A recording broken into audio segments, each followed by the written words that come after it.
राम मंदिर के प्राण प्रतिष्ठा के बाद ये पहला वीडियो है मेरा, इसीलिए अब राम राज में आप लोगों का स्वागत है। और उम्मीद करते हैं कि अब जब राम राज आ गया है तो अच्छी बात है, काफी लोग उत्साहित हैं देश के। उसी राम राज में जहां प्राण प्रतिष्ठा का आयोजन किया गया था अयोध्या में, उसी स्टेट में एक कमांड ऑफिस है सहारा इंडिया करके। अगर उस ऑफिस से लोगों का भुगतान या पेमेंट मिल जाए जो लोगों ने जमा किया है पिछले 15-20 साल से, तो इससे बड़ा भव्य आयोजन हो सकता है अगर सबका भुगतान हो जाए तो। क्योंकि उत्तर प्रदेश में ही राम मंदिर बना है और उत्तर प्रदेश में ही कमांड ऑफिस है सहारा इंडिया का। तो सरकार को इस तरफ भी जरूर देखना चाहिए कि इन लोगों का क्या करना है। ये रहा बात राम मंदिर से संबंधित। अब आज के वीडियो में हम 4 टॉपिक पे बात करेंगे।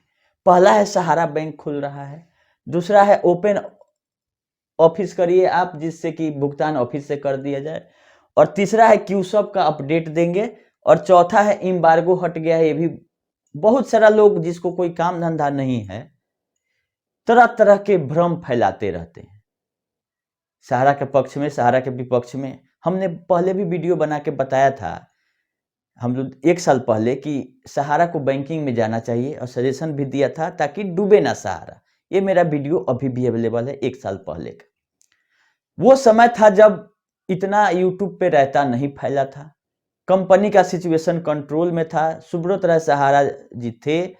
तो हमने सबसे पहले यही बोला था कि अगर आपको अपना विश्वास दोबारा हासिल करना है तो बैंकिंग का लाइसेंस लेके और पैसा देने के पहले एटीएम पकड़ाइए या डिपॉजिट करने के पहले जो भी जमा करते हैं उसके हाथ में, ताकि उसको लगे कि मेरा पैसा सुरक्षित है। क्योंकि आपका नेटवर्किंग है एजेंटों के थ्रू, इतना तो निगेटिव हुआ तो हुआ, लेकिन अगर आप बैंकिंग का लाइसेंस लेके आते हैं और बैंकिंग के क्षेत्र में ही अगर डिपॉजिट सेविंग ये सब करते हैं, जेन्युइन जैसे और सब प्राइवेट बैंक चल रही हैं, तो कहीं ना कहीं कुछ हो सकता है। लेकिन इस का लमसम 2 साल होने जा रहा है। सुब्रत सहारा जी भी चले गए और कोई भी उसके बाद एक भी पॉजिटिव पहल, वीडियो, प्रेस कॉन्फ्रेंस, इंफॉर्मेशन सहारा ने ऑफिशियली नहीं जारी किया है सकारात्मक, सिवाय जान बचाने के अपने।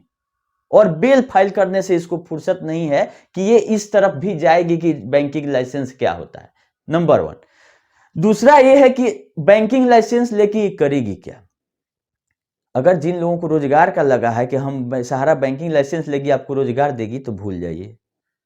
अगर आपको रोजगार बैंकिंग के क्षेत्र में करना है तो जितना बैंक चल रही है अभी, सब में कहीं ना कहीं बहुत सारा तरीका है जिससे जुड़ के आप कमा सकते हैं। सहारा का अगर बैंक भी आज के डेट में खुलता है तो लोग नहीं जुड़ेंगे।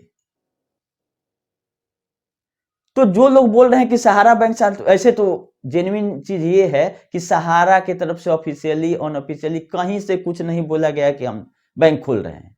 ये लोग जो बेरोजगारी का नतीजा है यूट्यूब पर, उन लोगों का करामात है कि कुछ ना कुछ फकूफा छोड़ते रहते हैं।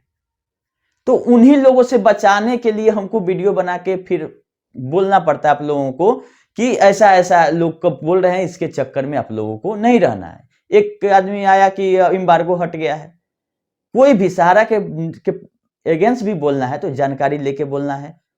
हम पहले भी बताए हैं कि नोटिस भेजेगी सहारा। बहुत लोगों का चैनल, हमको लगता है कि 99% ऐसे हैं जो सहारा पे वीडियो बताते हैं, उनका एक बार चैनल डिलीट हो चुका है।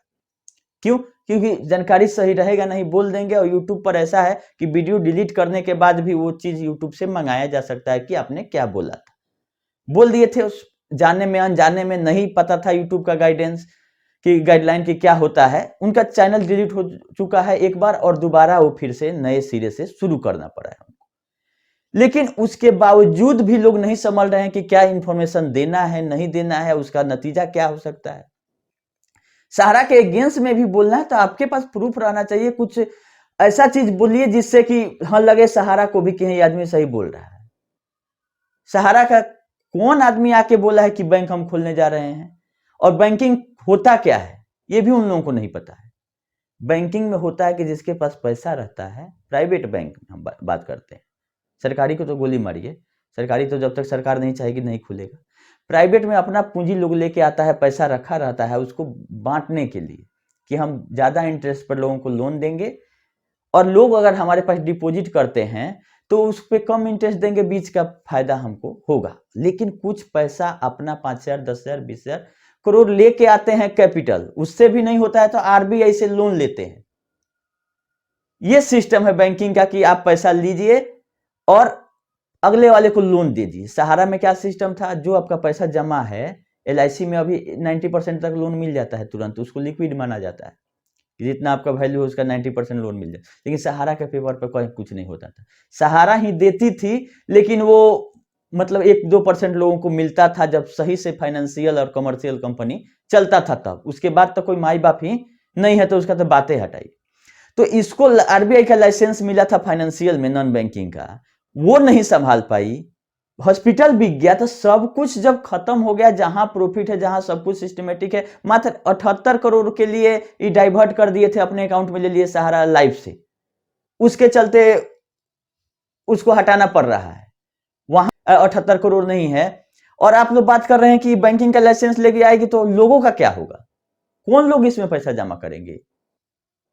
किसी को कुत्ता काटे रहेगा वही ना सहारा में पैसा जमा करेगा, चाहे वो बैंकिंग हो, चाहे मोदी जी आके कल बैठ के बेचने लगे कि सहारा का शेयर है ले लीजिए, अच्छा सहारा का बैंक जमा कर दीजिए, नहीं करेगा।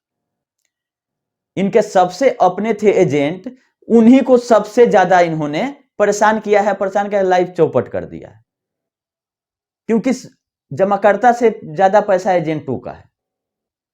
उनका भी भुगतान ये ब्रांच से या अलग कहीं व्यवस्था करके नहीं कर रहे हैं। उनका बहुत लोगों का सैलरी बाकी है, पीएफ बाकी है, सब कुछ बाकी ही है। उस कंपनी से लोग उम्मीद करते हैं कि बैंकिंग का लाइसेंस लाएंगे, सबको रोजगार दे देंगे, लोग कल से पैसा जमा करने लगेंगे। तो इसका दूर दूर तक वास्तविकता से कोई संबंध नहीं है। इसके चक्कर में आप लोग नहीं पड़े। रहा बात एम्बार्गो का, तो एम्बार्गो है सहारा पे, हमने कभी नहीं कहा कि एम्बार्गो हट गया है। रियल एस्टेट और हाउसिंग पर है, और जो लिख के दी है सहारा कि ये मेरा संपत्ति है सुप्रीम कोर्ट में और इसको बेच के हम जमा करेंगे सहारा का पैसा, मात्र उतने पर बड़ा बड़ा संपत्ति पर एम्बार्गो, चूंकि वो नजर आने वाला है उस पे है, या रियल एस्टेट हाउसिंग कंपनी में है उस पे है। बाकी जो सीज किया हुआ है पैसा या प्रॉपर्टी नाम से, उसको ये नहीं बेच सकती। और एम्बार्गो हटा भी था, इसमें भी सच्चाई है। तो बात लोग पूरा जानते नहीं है और बताने लगते हैं, इसी में कंफ्यूजन बढ़ता है। एम्बार्गो हटा भी है, लेकिन कंडीशन है उसके साथ।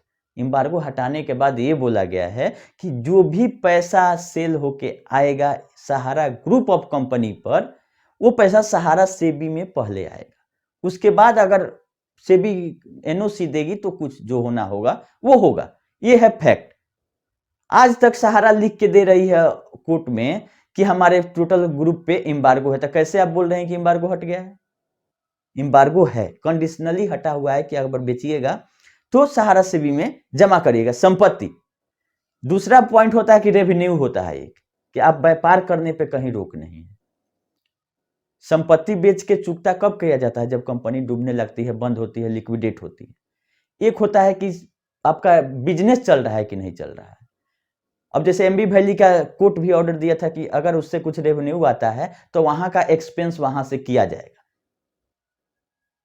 उसमें ताला लगा देने से तो उसका लॉस होगा। तो ये सुप्रीम कोर्ट भी दिया हुआ है कि वहां का कुछ अगर रेवेन्यू आता है होटल से, इससे उसका मेंटेनेंस ये सब जरूरी है, नहीं तो वो भी संपत्ति आपका जीरो हो जाएगा। तो बहुत सारा कंडीशन है। तो जब तक सही बात नहीं जाने, मार्केट में नहीं बताएं। एम्बार्गो है, कंडीशनली हटा हुआ है, लेकिन ये चीज अभी तक क्लियर नहीं है कि सहारा ग्रुप में कितनी कंपनियां हैं। ये कहीं डिस्क्लोज ऑफिशियली सहारा नहीं की गई है, सहारा के द्वारा नहीं किया गया है। और अगर कंपनी एक्ट से आप निकालते हैं तो रिलेटेड पार्टी सब्सिडरी का लिस्ट निकलता है, जिसमें 200-300 कंपनियां आती हैं। लेकिन अगर रियल एस्टेट और हाउसिंग का मामला था तो बाकी सब कंपनियों से ना सेबी को मतलब है, ना किसी भी कोर्ट को मतलब है कि उसको उसके संपत्ति को रोक दिया जाए, और ना ये कभी तक क्लियर हो पाया कि कितना कंपनियां हैं, कितने पे एम्बार्गो है। तो इसीलिए जो चीज आप लोग नहीं जानते हैं उसको पब्लिक को नहीं बताएं। ये रहा बात, दो भ्रम जो फैला हुआ था आपका बैंकिंग का और एम्बार्गो का, ये खत्म हो गया।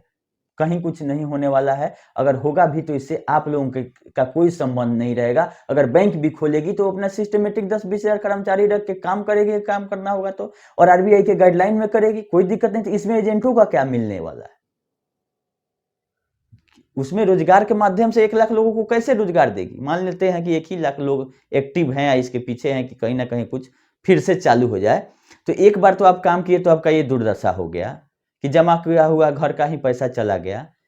अब फिर ये अगर सहारा नाम लेके आती है तो उसे दूर दूर तक लोग भागता है।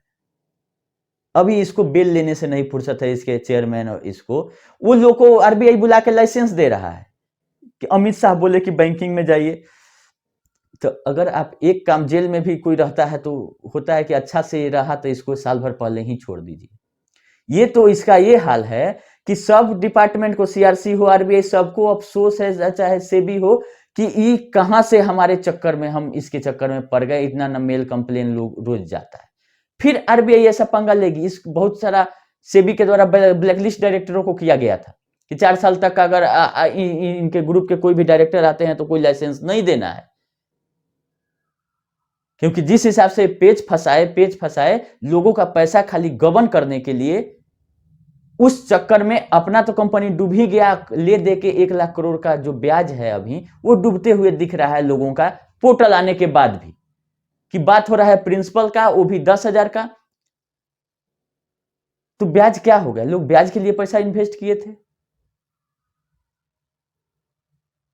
तो जेन्युइन आदमी के साथ आप लोग चैनल पे भी, किसी भी चैनल पे जो जानते हैं कि जेन्युइन है, सही न्यूज है, उसी को देखिए। बाकी लोगों को थोड़ा आप लोग कम देखिएगा तो अब आगे से सुधार करेंगे कि इस तरह का न्यूज जो कि जिसका उनके पास पुख्ता सबूत नहीं है वो क्यों दे रहे हैं। अगर देने से क्या फायदा? आपका व्यू आएगा। इसके अलावा अगर सहारा बैंक खोल देती है तो भी एजेंट लोगों को क्या मिलेगा? उसमें पब्लिक का पैसा आता है, आरबीआई का सब रेट रहता है कि इस रेट पे जमा होगा, इस रेट पे आप लोन देंगे। उसमें एजेंट कहां से इन्वॉल्व होंगे? एजेंटों के लिए अगर रोजगार सहारा बैंक से मिल सकता है तो एसबीआई से क्यों नहीं मिल सकता है? बाकी अभी जो बैंक हैं उसमें क्यों नहीं जुड़ के, जो उतना काबिल होंगे वो जुड़ जाएंगे। बहुत सारा सिस्टम है बैंक से जुड़ के अनऑफिशियली ऑफिशियली कमाने का। लोन कोई करवाता है, कोई अकाउंट खुलवाता है, कोई उसमें क्लर्क है, कोई ऑफिसर है। लेकिन इन लोगों के लिए क्या लाएगी? कमीशन लाएगी कि एफडी कराइए तो कमीशन देंगे। तो कमीशन देंगे तो बाकी सब बैंकों में लोग क्यों नहीं जमा करेगा कि सहारा में करेगा? और आप रेट ऑफ इंटरेस्ट फिर वही दिखाने वाला 12% दीजिएगा और पता चलेगा कि जिस दिन भुगतान करना है उस दिन आपका ऑफिस से गायब है। अभी 5,000 शाखाएं इनका दिखाया जा रहा है पोर्टल पे, उसमें से कितना ओपन है? आपके सही तरह से स्टैंप नहीं लगा हुआ है। बैंक अकाउंट बहुत सारा सोसाइटियों का ब्रांच में नहीं था। ये तो पोल अब खुल रहा है। इन लोगों को केवल पैसा से मतलब था। सिस्टम, नियम, कानून और रूल को तो माय बहनी किए हुए हैं एकदम। ये आप लोग जान लीजिए। तो जिससे एलआईसी का हो गया, हॉस्पिटल का हो गया, सेबी का हो गया या एमसीए का गाइडलाइन का फॉलो नहीं हो पाया, उससे बैंकिंग का आप लोग उम्मीद कर रहे हैं। आ जाइए अब क्यू शॉप पर। अगर आपको सही से कंपनी चलाना रहेगा तो पहले जो चीज का पैसा लिए उसका भुगतान कर देते, तब ना होता कि ठीक है अगले बार आपको हम जमा कर देते। लोग री इन्वेस्ट करता था सहारा में भी तभी जब आप समय पर भुगतान कर देते थे। उसी लालच में लोग रियल एस्टेट से क्यू शॉप में चले गए कि अच्छा बदल रहा है तो इधर से उधर जाएगा, क्यू शॉप से सोसाइटी में चल जाएगा, 2 साल बाद हमको मिल जाएगा। तब आपका रेपुटेशन ठीक था, गुडविल ठीक था। लेकिन जब आप इसी भरोसे रह गए कि खाली हमको इधर से उधर करना है, मेरा व्यापार कुछ नहीं है, जो है सो खाली एजेंट हैं कि हम लोग 1 लाख है या 10 लाख है तो जो कहेंगे वही सरकार कहेगी, या आरबीआई को झुकना पड़ेगा, सेबी को झुकना पड़ेगा। तो सब है, अभी आरबीआई भी है, सेबी भी है, डीए भी है। आप बर्बाद हो गए। तो इस सब चक्कर में नहीं पड़े आप। लीगल में जो लोग हैं वो जाएं, वो उसी तरह से भुगतान होगा। हाँ, चलाना ही है तो आपको ब्रांच, बहुत लोग बोल रहे हैं कि ओपन करके पैसा मिलेगा। ब्रांच बंद करने के लिए कौन सा ऑफिस ऑर्डर दिया है कि इनका ब्रांच बंद कर दिया जाए? एनआई पे रोक लगा है कि आप न्यू इन्वेस्टमेंट नहीं करेंगे, रिन्यूअल नहीं काटेंगे, क्योंकि अब रिन्यूअल काटते हैं तो इधर से उधर कर देते हैं। बाकी पेमेंट करने पर कहीं रोक नहीं है। रहा बात सहारा सेबी का, तो सहारा सेबी में मात्र 2253 सोसाइटियों का था, वो पैसा आ गया है, भुगतान हो रहा है। बाकी जो पैसा है इस 80,000 करोड़ में, जिसमें से 62,000 करोड़ एमबी वैली में लगाए हैं, उसमें से क्यों नहीं लाके आप भुगतान कर रहे हैं? आप बोलिएगा कि एमबी वैली पे एम्बार्गो है, तो एमबी वैली का वो लोग वैल्यूएशन 4 लाख करोड़ जो बता रहे हैं, उसमें से 10% बेचे, 40,000 करोड़ लेके आए, 25,000 करोड़ पुरा दे सेबी में, अब बाकी का 15,000 करोड़ से भुगतान कर दे, कल ही आपका बिजनेस चलने लगेगा। हमारे वीडियो बनाने से, किसी के नेगेटिव बनाने से थोड़ी ना रुकेगा कोई कंपनी, नहीं रुक सकता है। लेकिन वो तो आपको करना नहीं है, लोगों को खाली भरमाना है कि सहारा से भी, सहारा से भी, सहारा से भी। हाँ, रहा बात 5 लाख से ऊपर, पोर्टल बोल रहा है कि ITR बैंक स्टेटमेंट लाइए। अगर आप साथ में है एजेंट लोगों के ही, जमाकर्ता को गोली मारिए। एजेंट के बदौलत अगर सहारा खड़ा हुई, अगर उनका भी साथ देना है तो कम से कम एजेंटों का जिसका 5 लाख से ज्यादा है उनका भुगतान कर दीजिए। ये ब्रांच से भुगतान कौन मांग कर रहे हैं? एजेंट कर रहे हैं कि बहुत सारा बुरा तरीका से वो फंसे हुए हैं। वो चाह रहे हैं कि ब्रांच खुलेगा तो फिर हम अपना जैसे के तैसे कर लेंगे, लेकिन वो होगा नहीं। अगर आप उनके ही पक्ष में काम करना चाहते हैं, आज आप उनके शुभचिंतक हैं, तो उनका ही भुगतान शुरू कर दीजिए। केवल एजेंटों का ब्रांच से होगा और 5 लाख से ऊपर है तो पोर्टल ही नहीं बोला है कि दूसरी जगह से आपको भुगतान नहीं मिलेगा। पोर्टल से 5 लाख के ऊपर के लिए ITR है, नहीं तो बोला जा रहा है पोर्टल से कि इससे आपका निस्तारण नहीं होगा। बाकी जो रास्ता है अपना अपना, ये सहारा अगर दे देती है, आपको घर पहुंचा देती है, तो इसमें CRCS को दिक्कत है, इनकम टैक्स को दिक्कत कहां से होगा? आप भुगतान दे सकते हैं। मैच्योरिटी जिसका 31 मार्च के बाद पूरा हुआ, उसका भी आप ब्रांच से देख सकते हैं। डेथ क्लेम का कोई प्रोविजन पोर्टल पे नहीं है, बाकी आपके ब्रांच से तो बोला ही गया है कि आप करिए। आपका बंद करने के लिए कौन बोला? आप तो खुद बंद करके भागे हुए हैं। तो ये सब भ्रम भ्रांतियां हैं, जो लोग फंसे हुए हैं, जिनका पैसा, जो बहुत लोग क्या किए थे कि बॉन्ड ले लिए थे, पैसा दे दिए थे पार्टी का, तो वो लोग चाह रहे हैं कि फिर ब्रांच खुले कि ये सब जो एडजस्टमेंट है वो हो जाए। हम भी यही चाहते हैं कि हो जाए, उन निकल जाए जैसे भी, लेकिन ये होगा नहीं, क्योंकि पैसा आपको देना है सहारा को। CRCS दे रही है, वो इतना लोग थे, हल्ला हंगामा हुआ, तो उसको शांत करने के लिए एक पोर्टल ला दिया गया, 10, 20, 50 हजार मिलेगा। लेकिन अगर आप केवल एजेंटों के शुभचिंतक हैं तो कम से कम इसका डेथ क्लेम का ही कर दीजिए कि ब्रांच से डेथ क्लेम शुरू हो गया है, आप जाके लीजिए। मैच्योरिटी जिसका 31 मार्च के बाद पूरा हुआ, लेकिन आज के डेट में मैच्योरिटी होगा, तो आज तो ना पोर्टल पे जा सकते हैं ना कहीं। ये तो सुप्रीम कोर्ट अब डिसाइड करेगा जब डेट लगेगा, तो कि बाकी लोगों का क्या करना है। इसमें सबसे बड़ी दोषी तो CRCS है, जो कि लिक्विडेशन नहीं कर रही है। इतना कुछ होने के बाद CRCS को लिक्विडेशन में जाती तब ना सब लोग का पैसा क्लियर होता कि जिसका मैच्योरिटी पूरा हुआ नहीं हुआ, सोसाइटी को नहीं चलना है, तो आप किस चीज का इंतजार कर रहे हैं? सारा ये संपत्ति ठिकाने लगा दीजिए, उसके बाद बचेगा क्या? बहुत सारा टर्म एंड कंडीशन है सोसाइटी में ऐसा कि जैसा आपका पैसा डूब सकता है। अब तो खैर लोग मान ही चुके हैं कि जो भगवान भरोसे है, जो मिलेगा वो मिलेगा।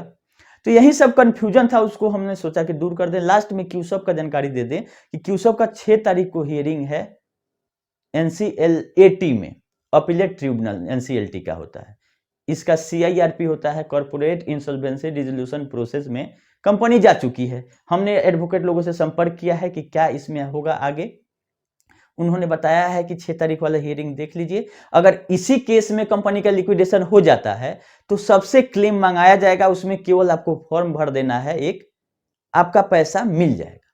लेकिन अगर बीच में ही केस रफा दफा हो गया, कंपनी बच गई, लिक्विडेशन नहीं होती है, तो फिर से हम लोग NCLT चलेंगे। और बहुत सारे लोग कमेंट किए हैं कि मेरा 2 लाख है, 5 लाख है, 10 लाख है क्यूसॉप में, तो NCLT के सिवा दूसरा रास्ता नहीं है क्यूसॉप के लिए कि पेमेंट मिले।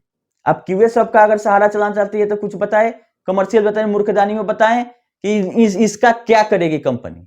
इसका हमारे मैनेजर लोग बोले हैं कि इसका कुछ नहीं हो सकता है। तो जो पैसा उठा लिए आप, उसमें कुछ नहीं हो सकता है। और जिससे मार्केट से आना है ई-स्कूट में, वो चलेगा। कहीं भी सहारा का नाम नहीं है ई-स्कूट में, तो हम लोग फालतू में उसके पीछे पड़े हुए हैं। जिसको जहां जमा करना है करो। कौन बोलता है कि ई-स्कूट सहारा का है? नहीं है।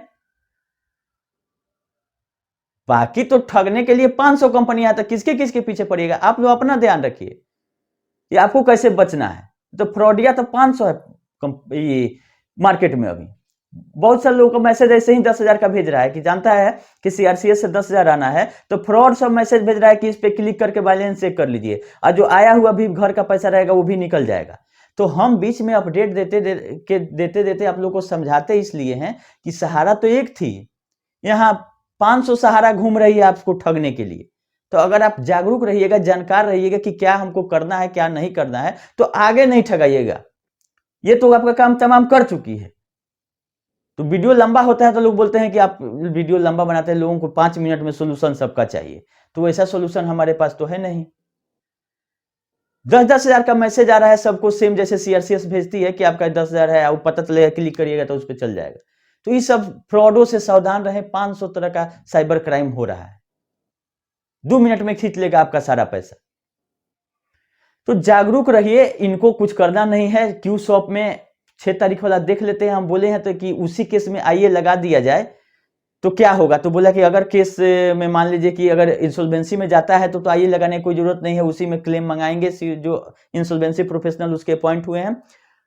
अगर केस रफा दफा हो जाता है, मान लीजिए जिसका क्लेम है उसका दे देगी सहारा, तो कंपनी का लिक्विडेशन नहीं होता है। और इस कंपनी का जो शेयर है वो भी एमबी वैली में है। एग्जैक्ट हम अगले वीडियो में लेके आएंगे साथ में कि एमबी वैली में किसका किसका कितना शेयर है।